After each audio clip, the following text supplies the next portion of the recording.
Goeiedag, liewe kruiskykker. Het is vir my voorreg om die woord met u te deel. Kom ons bid saam voor ons begin. Hemelse Vader, dankie dat u ons kom versoen het met u, deur Jesus Christus. Dankie Jesus, dat u die duiwel se kop vermorsel het, dat u alle autoriteit het. Alle mag behoort aan u, en ons dankie nou daarvoor. Vader, dankie dat u vir ons totaal in eenheid met u gestel het. Ons loof u daarvoor. Jesus, dankie dat u al ons sondes weggevat het, uitgewis het. En nou Heilige Gees, ons dank u dat u in ons is, hier by ons is, en dat u nou die woord vir ons wil duidelik maak. Dankie Heilige Gees. Ons dankie dat ons in u is. Ons onderwerp ons aan u, en ons weerstaan elke demoniese mag wat die woord wil steel. Ons weerstaan dit. Ons neem ons gedagtes gevange tot gehoorsaamheid aan die woord van God nou, in Jesus naam. Dankie Vader. Amen. Is wonderlik om te kan bid, né? Om te weet, ons praat met die hemelse Vader, en as hy sê, hy gee ons nie 'n klip as ons om brood vra nie, dan praat hy die waarheid. So ons verwag dat die Heilige Gees hierdie woord vir jou sal oopmaak en vir my, terwyl ek dit deel. Nou, hierdie reeks, ek dink dit sal seker 2 wees, gaan oor die kerk.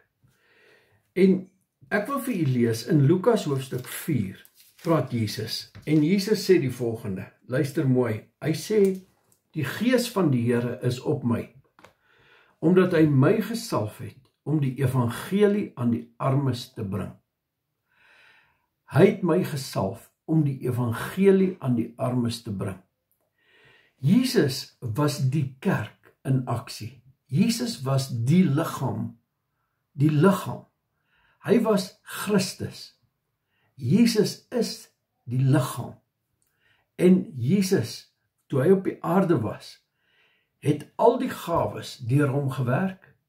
Hy was ten volle 'n profeet, ten volle 'n leraar, ten volle 'n evangelis, ten volle 'n herder. Dit is wat Jesus was. Jesus het ten volle God kom tentoonstel. Ek wil vir u lees in Johannes hoofstuk 1. In die begin was die woord was by God en die woord was God.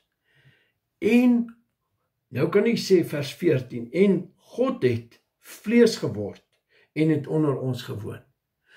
Want hy sê, en die woord het vlees geword en het onder ons kom woon. So, Jesus het vir ons kom wys, hoe lyk God?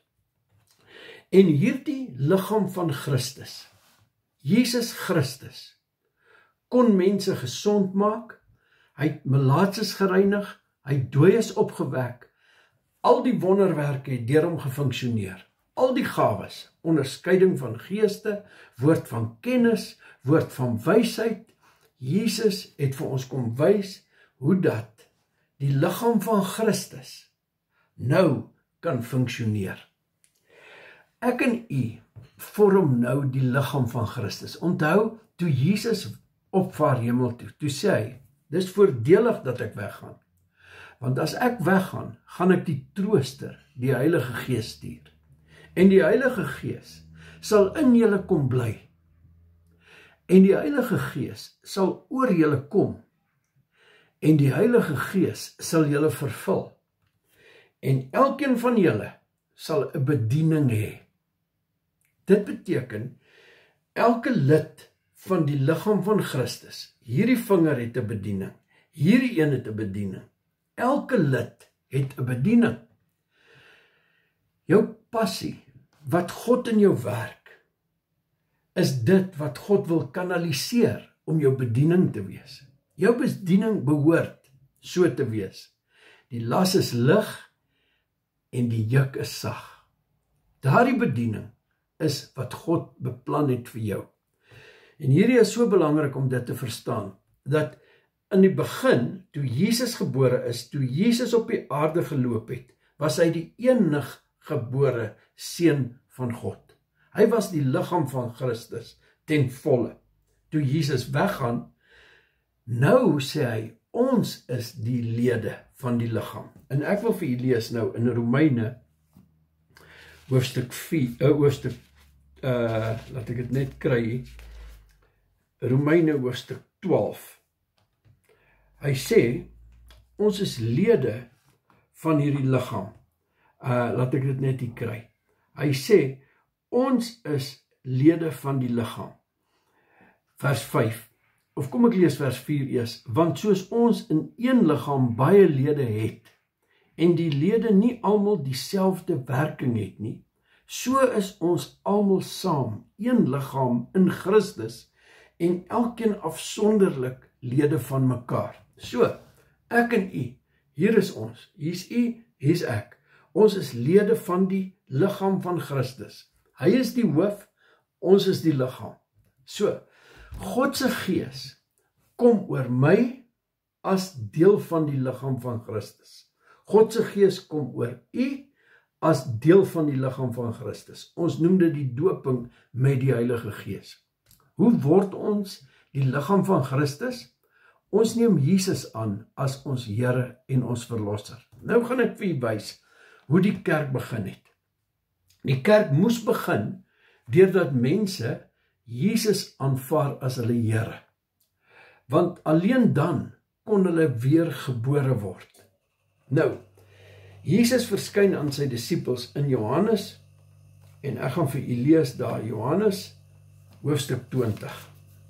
Johannes 20 verskyn Jesus aan sy disippels, maar eers verskyn hy aan Maria. En hy sê vir Maria, Maria, hy sê, raak my nie aan nie, vers 17, Johannes 20. Raak my nie aan nie, want ek het nog nie opgevaar na my Vader nie, maar gaan na my broeders en sê vir hulle, ek vaar op na my Vader en julle Vader, en my God en julle God. Maria Magdalene het aan die disippels gaan vertel dat sy die Here gesien het en dat hy dit vir haar gesê het. So sy het vir hulle gaan sê, Jesus het opgevaar, hy gaan ons nou vanaand hier kry. Nou sê dit in vers 19, en toe dit aand was op daardie eerste dag van die week, en die deure waar die disippels vergader het, uit vrees vir die Jode, gesluit was, het Jesus gekom en in hulle midde gestaan en aan hulle gesê, vrede vir julle. Dis vir my so mooi, die eerste dag van die week. Hierdie is die begin van die kerk. Jesus, toe hy op aarde was hy die kerk.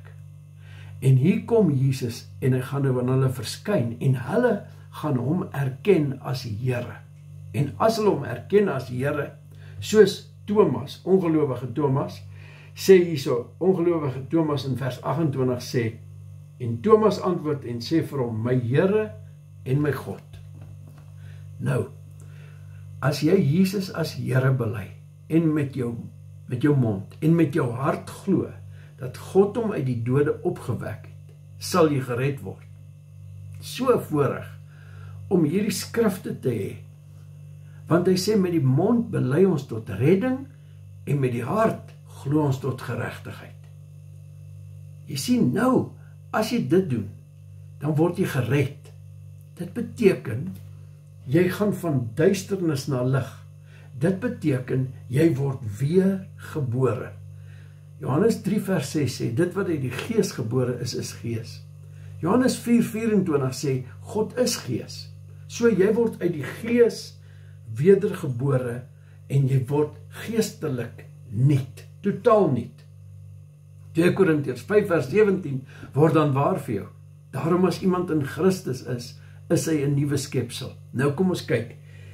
Die eerste persone met wie dit die waarheid geword het, wat kon sê, ek is weergebore, wat kon sê, ek is 'n nuwe skepsel, wat kon sê, my sondes is uitgewis, is hierdie disippels. Kom ons kyk hoe dit gebeur.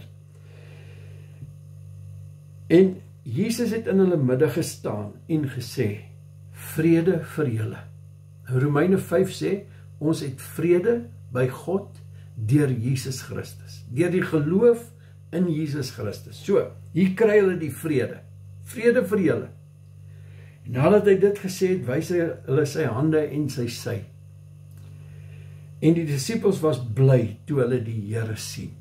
Goed, hulle sien hom, hulle glo in hom, want hulle sien hom.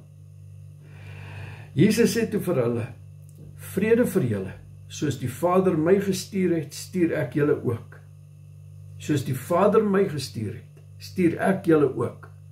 Nou, Jesus is gestuur deur die Vader. Die woord het vlees geword en het onder ons kom woon. Jesus het vir ons God se karakter kom wys. Nou net so, stuur Jesus ons uit om God se karakter te wys. Ons wys sy karakter. Ek wys nie sy hele karakter nie. Ek kan nie. Ek is deel van die liggaam. Jy kan nie die hele karakter van God wys nie, maar jy kan hierdie vinger wys, want dis wie jy is. Ek kan hierdie vinger wys, want dis wie ek is. En as ons al die lede, as hulle taak vervul, as hulle Jesus Christus aan die wêreld wys, dan kom daar genesing vir die wêreld. Dan kan ons ook sê, soos Jesus in Lukas 4, die Gees van die Here is op ons. Hy het ons gesalf om die evangelie aan die armes te bring. U sien, nou is ons nie net een lid nie, maar ons is baie lede van een liggaam.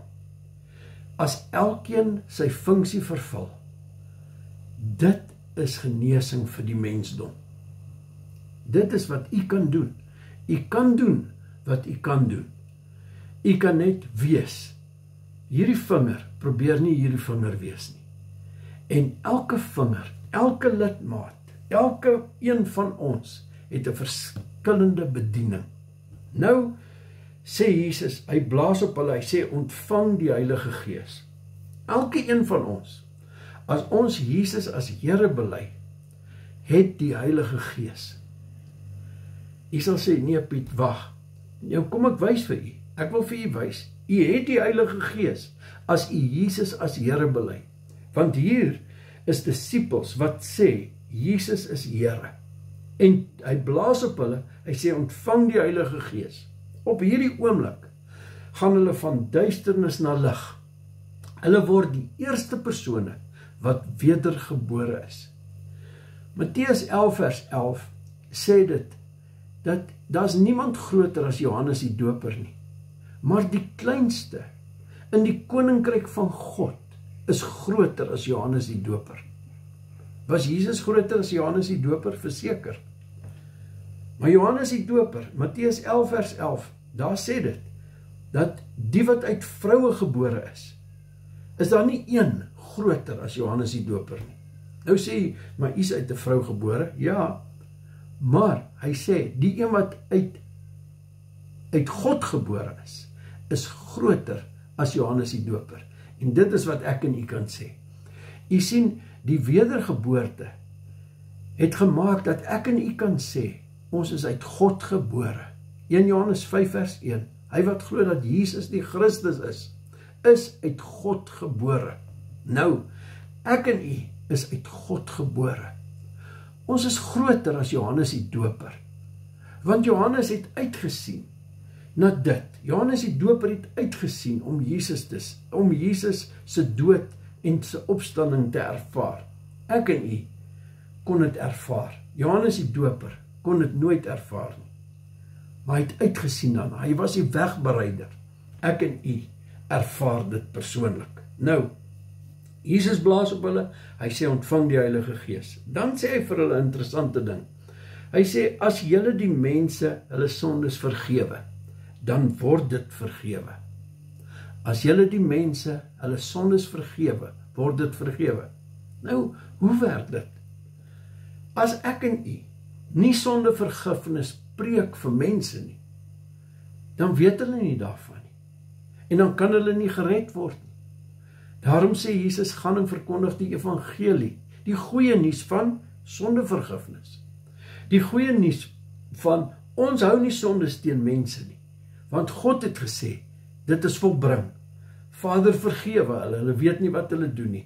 Hulle is vergewe, en ek en u kan dit nou verkondig. Elke een wat dan Jesus as Here bely, met sy mond bely, en met sy hart glo, dat God hom uit die dode opgewek het, sal gered word. Kan jy sien wat ons kan doen? Ons kan redding verkondig, vergifnis, uitwissing van sondes. Nou, kom ons gaan aan. Hier kom Jesus nou en Thomas kom nader en hy sê, as ek nie die merke in sy hand kan sien nie. En Jesus sê vir hom, kom hier, Thomas, kom hier, vers 27. Daarna sê hy vir Thomas, bring jou vinger hier, kyk na my hande en bring jou hand hier en steek dit in my sy, en moenie ongelowig wees nie, maar gelowig. Hy sê, en Thomas antwoord en sê vir hom, my Here en my God. My Here en my God. Thomas besef, hierdie is Jesus. Hierdie is Jesus wat lewe. Hy is nie dood nie, hy lewe. En Thomas sê, my Here en my God. Wil jy dit nie daar waar jy sit en kyk of waar jy staan of waar jy hoor, dit sê nie. Sê my Here en my God. Ja, doen dit.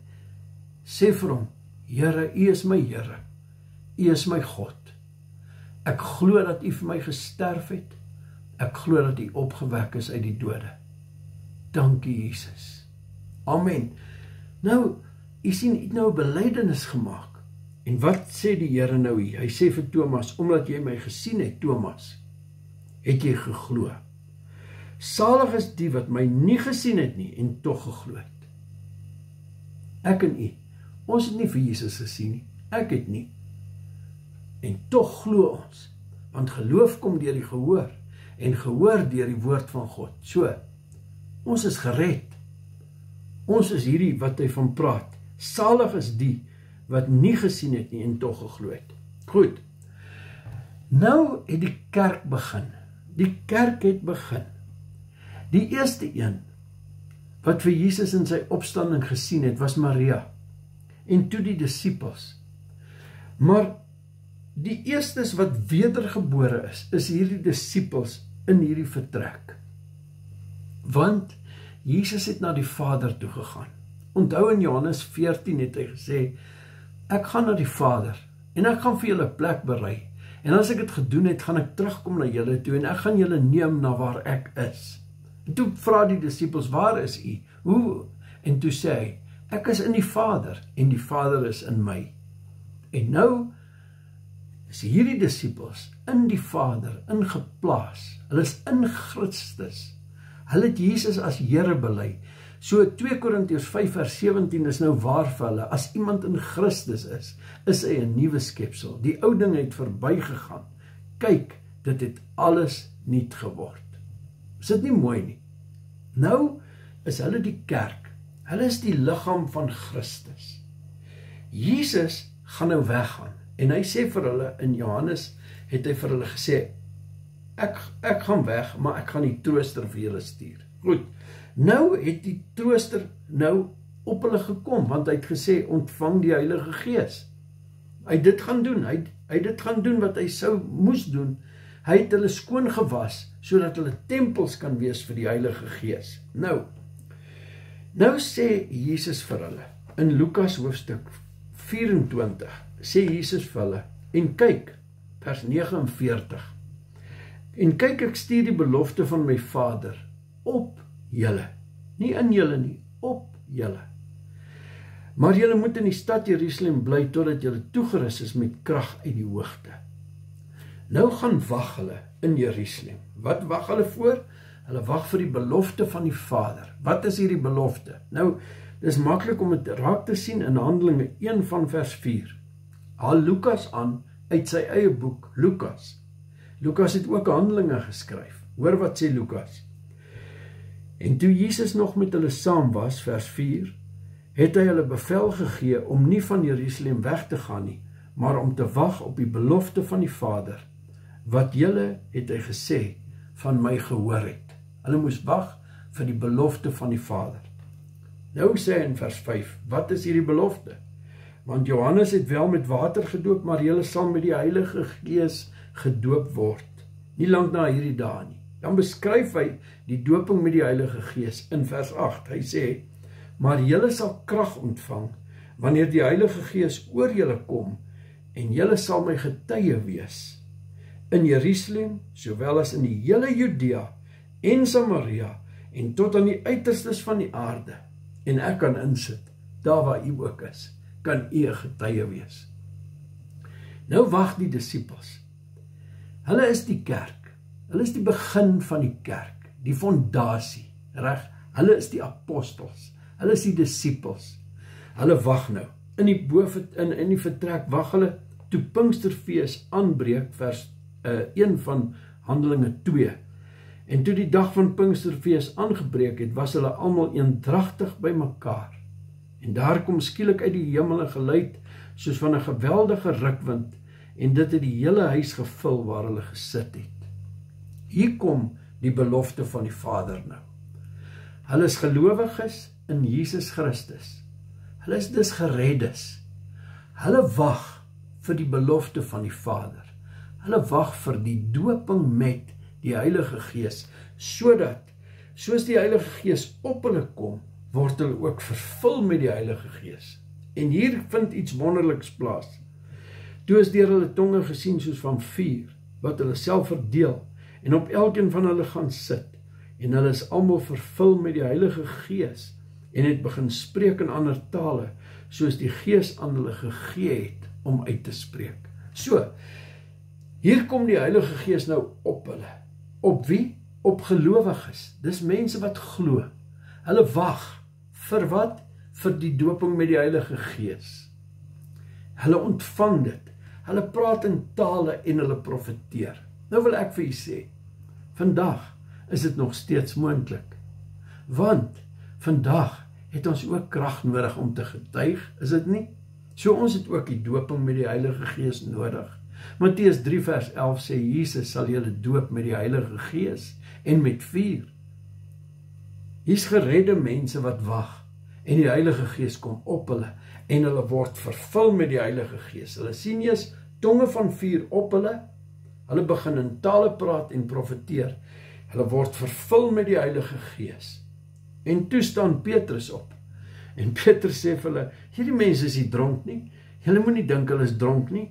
Dit is wat die profeet Joël voorspel het. Vers 16. Maar dit is wat deur die profeet Joël gepreek is. En in die laaste dae spreek God, sal ek van my gees uitstort op alle vlees, en julle seuns en julle dogters sal profeteer, en julle jongelinge sal gesigte sien, en julle ou mense sal drome droom. En ook op my diensknegte en diensmaagde sal ek in die dae van my gees uitstort. Kan jy sien? Jesus sê in Lukas 4, die gees van die Here is op my. Hy was die kerk. En nou is hy weg, en die belofte van die Vader kom op die mense, en hulle praat in tale en profeteer. Die gees van die Here is op hulle, en dit is wat die kerk is. Die kerk is lewende mense, wat die Heilige Gees op hulle het, en wat binne-in wedergebore is, wat Jesus Christus as hulle Here aanvaar het. As jy met jou mond die Here Jesus bely, en met jou hart glo dat God hom uit die dode opgewek het, sal jy gered word. En as jy gered is, het jy krag nodig om te getuig. En hoe kry jy dit? Handelinge 1 vers 8, jy moet gedoop word met die Heilige Gees. As die Heilige Gees oor jou kom, sal jy krag hê om te getuig. Dinamiese krag, dinamietkrag sal jy hê. Dit is wat God vir jou het. En as jy dit ontvang, dan word jy vervul met die Heilige Gees. En die gawes van die Heilige Gees is ook vir jou, soos die spreek van tale. Moenie terugdeins nie, soos profesie, moenie terugdeins nie. Hierdie gawes is wat jou groot vervulling sal gee in jou lewe op hierdie aarde. Jy sal jou bediening begin uitleef, jy sal begin blom in God se koninkryk. So, dit is die begin van die kerk. Hier kom 120 mense en later sien ons hier 3000 mense tot bekering. En dit is die begin van die kerk. Is jy van een van hulle? Is jy 'n bekeerling? Het jy jou lewe vir Jesus gegee? Doen dit nou. Vra vir Jesus om jou te doop met die Heilige Gees. Vra hom, hy sal. En dan, my liewe vriend, kan ons 'n pad saamstap. En my volgende lesing gaan oor die kerk in aksie. Mooi bly, seën vir julle.